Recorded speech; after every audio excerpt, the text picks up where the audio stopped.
Now, we mentioned Morgan Stanley and Wells Fargo out with earnings earlier today, but it really is Goldman Sachs that continues to draw an awful lot of attention, at least from the public, for its outsized profits and compensation in the face of the financial crisis. So will its image problem wane as earnings season runs its course, or could Goldman feel the heat for some time?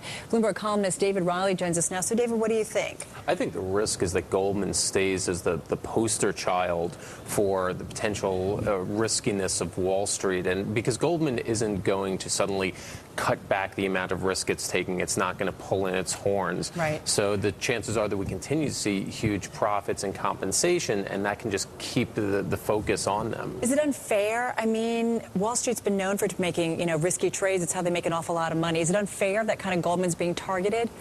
I think there's part of it is last man standing, and so there's envy when everyone else fell, and oh, look at them. Part of it is that people don't really understand how it makes its money. Right. And so it's seen as a black box. And, of course, the whole, government Sachs, all its connections, really feels a lot of feeling that they have an unfair advantage. Well, do they have an unfair advantage? We all kind of look at that connection between Goldman and so many members of government, and how Goldman kind of came out looking doing really well, in terms of this financial crisis. Some of that was their own doing, but some of it seemed a little questionable.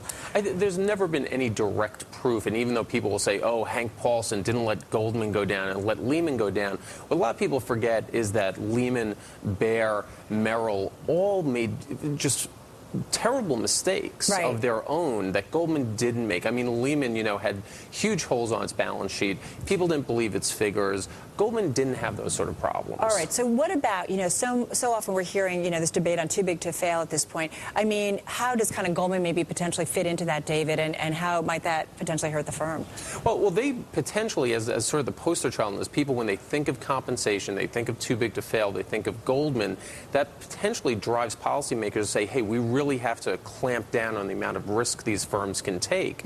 Obviously, what the banks want is sort of just some regulatory tinkering around the edges that really doesn't change the status quo that much, because there's no easy answer to too big to fail. But, I also think about, Goldman kind of gets kicked around a lot here. JP Morgan kind of gets a pass, even though, they had a pretty good quarter as well and equally benefited from some of the bailouts. I mean, why does Goldman get targeted so much again?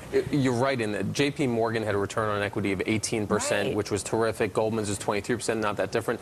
Part of it, I think, is JP Morgan, look, people think of that, it's commercial bank, it's Chase. We know how they make their money.